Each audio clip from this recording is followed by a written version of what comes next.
This video is brought to you in part by The Night Sheriff by Phil Foglio. Bartholomew Zenon's Zenon land is protected by the Night Sheriff. Day and night, he's burdened by a witch's curse to be aware of all that live and play within the massive fantasy theme park.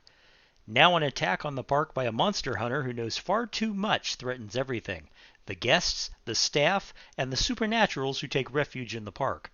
The Night Sheriff must scramble to uncover not only the source of the threat, but the secrets of the park of which even he was not aware. If he doesn't, he may be doomed. The park may be doomed. And even the world may be doomed. And that's a lot of doom. Go to Amazon.com for your copy today. Hey kids, this is Jack. Nice to see ya. As you can tell, I added a webcam to my, what would you call it, repertoire? Yeah, it's one of my new presents. Now you can see every time I scratch my nose or I wave my hand around, or what I'm looking at when I'm doing these videos. Welcome back to Planet Zoo, and welcome back to my channel. If this is your first time on my channel, welcome aboard. For those of you who are my regulars, always welcome back. I love having you here. Anyway, we're gonna do a brand new project in Planet Zoo, starting with this video. What we're going to do is a national wildlife park, and it being a national wildlife park, it's going to be fancier. It's going to have it's going to have fancier habitats, fancier facilities. It's going to look better. Not quite as wild and messy as the zoos I tend to make. Although, to be honest, I prefer those kind of zoos. That's the kind of zoo we have down here in Florida. And but I have been to the National Zoo in Washington, D.C., the one that's run by the Smithsonian Institute, and it is something special, let me tell you. So yeah, without further ado, we're going to go ahead and get into it. The first thing that we're going to do is I'm going to put a habitat right here near the entrance of the zoo. It's going to be a lemur habitat. I am going to do the time lapse, and of course my little picture here is not going to be on during the time lapse, but that's okay. I will join you after the construction is finished. The thing that I'll probably do first, though, is I'll probably put in some staff buildings, but I don't necessarily need to record that because, that's not what this game's about. This game's about the animals. Anyway, I will see you on the other side of the time lapse. Be right back, okay?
Okay, so here we have our finished habitat. Let me zoom in here so you can actually see some of the details. Obviously, you can see I've added some fences and some, just from a distance, you can tell I've added fences and I've added collection buckets. I need to put these covers on all the other donation buckets. That's fine, I'll do it later. I did do some work off camera, as you can tell. I also added the, I added this food court over here, and I added the staff buildings over there. So, anyway, let me move in. This is our lemur hab, and we have all three types of lemurs that are in the game. Here, we've got the red-ruffed lemurs, the black and white lemurs, which are the newest addition to the game, and we've got the ring-tailed lemurs. And they're all doing pretty good. I mean, look at this is a pretty good place for lemurs. They got lots of climbing space. They got lots of stuff to climb. I did find that sometimes they get up in this tree, this sausage tree. Whoops! Whoa! I don't know what that was. Anyway, they sometimes get up in the sausage tree, and the game insists that they're actually escaping, which of course they're not, because I mean, look at this. This is a big, huge habitat, and they can't climb all the way up. Anyway, I'm really happy with how this worked out. The climbing frame is doing very well. They've got a foraging bucket, they've got water, they've got several places for food. This is just a great opening habitat for our zoo. I haven't really decided what we're going to do next, but I'm thinking that it might be a combined habitat with two, in the same way that this is a combined habitat with like 2 or 3 species in it, but it won't be like all monkeys. I'm thinking, what I'm thinking of is a very small version of the African savanna habitat, and I'm thinking about putting it over here in this general area. Maybe, I'll be honest, what I was thinking of was maybe warthogs and ostrich and sable antelope. We will see, however, how that works out. Otherwise, the zoo is doing very well. I mean, as you can tell, I mean, look at this. This looks really great. The food court is just thriving. We got shops, and over here we got our staff facilities. I think it's doing really well. This is a great start for the zoo. Yeah. So, let me know what you think in the comments below. If you haven't already subscribed, why not subscribe, especially if you've liked a bunch of my videos. Speaking of if you liked what you saw here, go ahead and hit that like button. It helps me out. I appreciate it, and I do like hearing from you about what you think about the zoo and all. Plus my other gaming videos. We're doing really well here. We've already got almost 500 people in the zoo. This is a sandbox zoo, however, so I've got unlimited resources. I do occasionally like just doing sandboxes because they're fun, and that's what I'm doing here. I'm trying to have fun with it. Like I said in the intro, we're going to do something a little fancier. I'm going to try and step up my habitat building. This was a different habitat than I've ever tried to build before, and I think it worked out, and I had fun with it. So let me know what you think, and I will be talking to you in the next video. Bye-bye.